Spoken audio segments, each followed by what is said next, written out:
Assalamualaikum warahmatullahi wabarakatuh. Jumpa lagi bersama saya ya. Salam silaturahmi, salam kicau mania ya dari saya untuk teman-teman semuanya yang memelihara burung kicau ya. Di video kali ini saya akan membahas tentang cara merawat burung kacar yang sedang mabung ya. Oke, tanpa berbasa-basi lagi, tanpa banyak bicara ya, kita lanjut ke pembahasan. Tapi sebelumnya saya berharap juga untuk teman-teman semuanya membantu channel ini dengan menekan tombol subscribe-nya dan share juga video saya ya. Untuk yang sudah subscribe, saya ucapkan terima kasih banyak untuk semuanya yang telah subscribe ya, dan yang menonton juga saya ucapkan terima kasih, dan yang masih sekedar menonton saya mohon ya untuk menekan tombol subscribe-nya. Oke, lanjut ke pembahasan ya. Poin pertama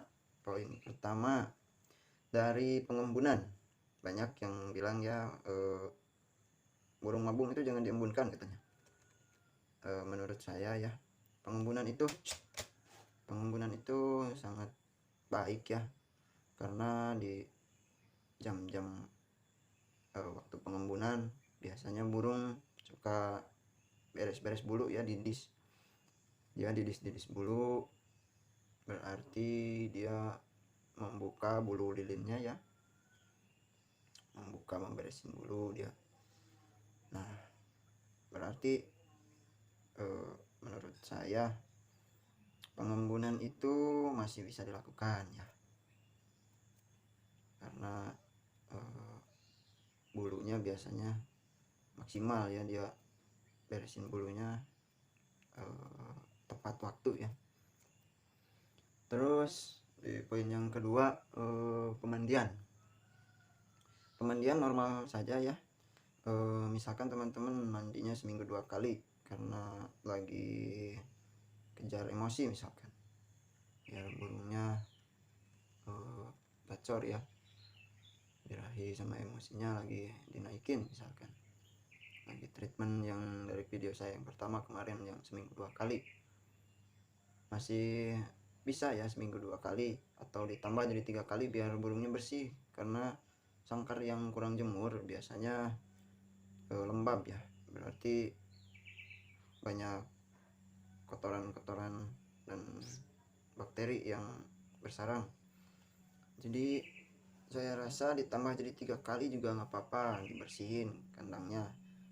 Jangan ada anggapan kalau bersihin kandang ngeganggu burung, enggak ya, karena burung juga tahu kita yang rawatnya kan, dia berada di dalam sangkar, otomatis kalau sangkarnya kotor dia mungkin nggak betah juga. Terus sumber penyakit jadi lebih dekat ya, lebih rentan karena kandangnya kotor. Jadi saya rasa anggapan yang ngeganggu burung itu nggak ada ya. Jangankan lagi mabung, nggak lagi mabung juga kalau merasa terganggu ya pasti terganggu gitu. Jadi lebih baik dibersihkan sesering mungkin. Bisa juga dibersihkan tiap hari ya kandangnya. Bisa juga ketika mandi ya, ketika mandi kan burungnya mandiin, sangkarnya bersihin kan, biasanya rata-ratanya seperti itu. Jadi saya rasa pemandian itu masih bisa dilakukan, jangan sampai dirubah jadi seminggu sekali karena takut burungnya keganggu katanya. Dibersihin kandangnya seminggu sekali sama karena burungnya terganggu katanya. Nah, sebisa mungkin kita sesering mungkin, karena bakteri pasti lebih cepat berkembang di tempat yang lembab ya, kotoran-kotoran burung. Nah, jadi otomatis kalau kita nggak jemur burung, kita harus rajin bersihin sangkar ya, nggak lama kok, cuma beberapa menit sampai burungnya ini lagi normal lagi. terus mabungnya beres, kita mulai jemur tipis-tipis ya. Terus yang ketiga, penjemuran. Untuk masalah penjemuran kan katanya ada yang bisa, ada yang enggak ya.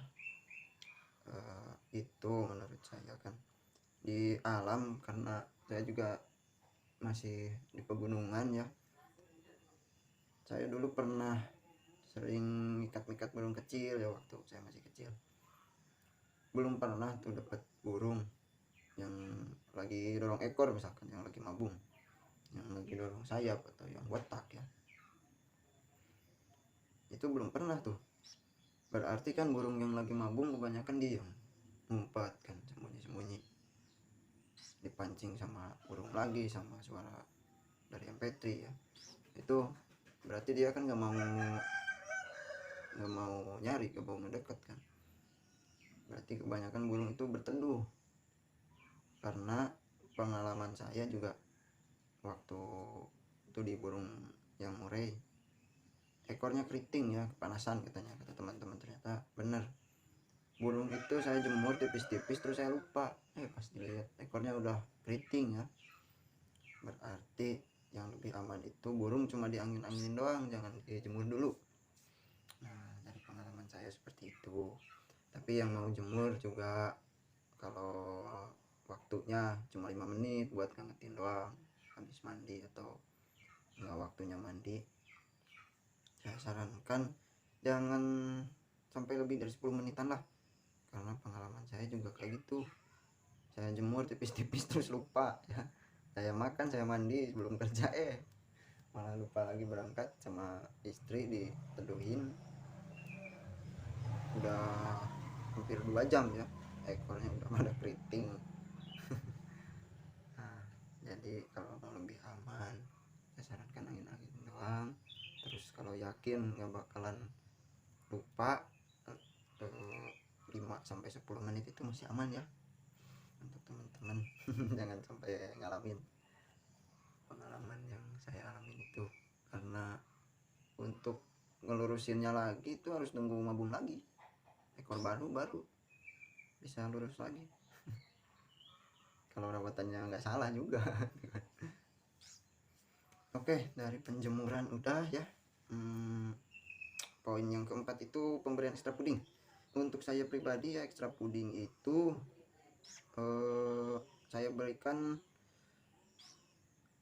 biasanya ditambah 2 kali lipat ya, atau ditambah 2-3, tergantung ukuran jangkrik ya, ekstra puding jangkriknya. Kalau ulat Hongkong saya biasanya seadanya aja. Kalau lagi mabung saya sarankan sih 3. Kalau untuk ulat Hongkong biar hangat badannya, 3. Terus kerotonya seminggu 2 kali atau seminggu 3 kali. Habis mandi biasanya saya kasih kerotok, ditambahin lagi. Jadi kalau mandinya 2 kali kayak kasih 2 kali, mandinya 3 kali saya kasih 3 kali gitu. 1 sendok, tapi nggak ini ya, nggak banyak, jadi datar lah. Ini juga turun lagi bulunya 1 ya. Lagi malas tuh ngangkatin kaki, masih ngantuk mungkin. Si pagi dingin juga, habis hujan pagi-pagi tadi. Jadi untuk ekstra puding ya, kerotonya seperti itu. Terus ya, ulat Hongkong 3 saya biasanya kasih 3. Untuk jangkriknya saya biasanya ditambahin 2 kali lipat ya dari settingan hariannya. Kalau misalkan biasanya 5, saya kasih 10. Kalau nggak langsung dimakan kan bisa ditaruh di cepuk makanan ya, di cepuk fur bisa, di cepuk yang terpisah juga bisa. Nah, sorenya juga sama, saya kasih 2 kali lipat juga. Yang biasanya 3 saya kasih 6, yang biasanya 5 saya kasih 10 ya. Nah, alasannya kenapa kok burung mabung dikasih banyak, kan katanya ekstra puding bisa ningkatin birahi. Nah, itu tujuan saya kan, burung namanya burung lagi mabung berarti lagi sakit. Ibarat kita sakit gigi kan, mau turun mau copot gigi kita kan sakit juga. Nah, katanya biasanya kan seperti itu. Kalau burung yang mau turun bulu kan sama ya, pasti dia ngalamin rasa sakit. Sampai pernah dulu burung saya lagi dorong ya, lagi mabung, mati ternyata kurus burung itu, sampai nyelet kurus. Nah berarti kan jumlah porsi makanannya kurang. Nah namanya ekstra puding ya, berarti makanan tambahan ya. Kita kalau lagi mabung suka ditambahin lagi, biarinlah burung birahi segala macam, nggak apa-apa kan. Kalau burung nggak birahi juga nggak bakalan bunyi kan. Nah takut oper birahi berarti istilahnya ya. Nggak apa-apa lah burung oper birahi, asal jangan sampai bulu baru dia cabut-cabutin lagi ya, istilahnya cabul. Nah kalau kayak gitu berarti mandi kita tambahin. Kalau sampai ditambahin EF-nya terus dia kelihatan gelagatnya cabut-cabutin bulu, atau ketahuan udah nyambutin bulu baru ya, bulu masih pendek, masih ada bulu liriknya, dicabutin lagi, berarti mandinya kita tambahin. Yang tadinya 2 kali jadi 3 kali, yang tadinya 3 kali jadi 4 kali. Atau selagi dia masih didis bulu baru ya, terus dicabut-cabutin sama dia, gak apa-apa kita mandiin aja. Kalau kita sempet ya tiap hari juga dimandiin gak apa-apa, asal diangin-anginin sampai kering. Terus taruh di tempat yang jauh dari burung-burung peliharaan kita yang lain, atau di kerodong juga. Kalau nggak ada lahan kita kerodong aja di luar rumah. Kalau nggak memungkinkan di luar rumah, di kerodong, takut memudahkan maling misalkan. Soalnya banyak kejadian burung yang di kerodong di luar itu gampang kan dibawa, banyak kejadian yang hilang.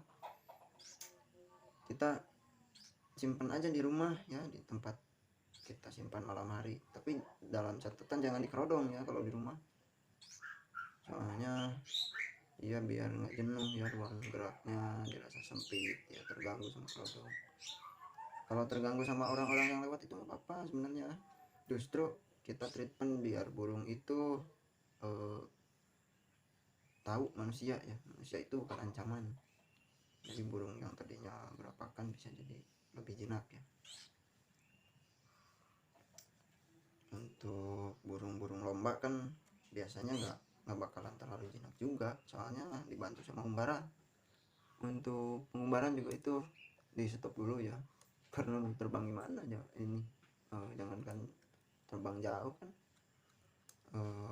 kalau sayapnya masih pendek-pendek, terbang dari dasar sangkar langsung ke tangkringan yang kedua juga kadang-kadang nggak nyampe. Nah kayak gitu.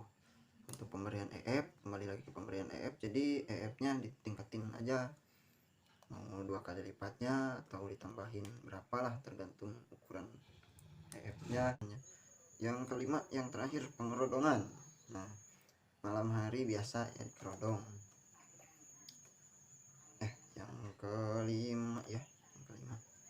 Yang kelima pengerodongan.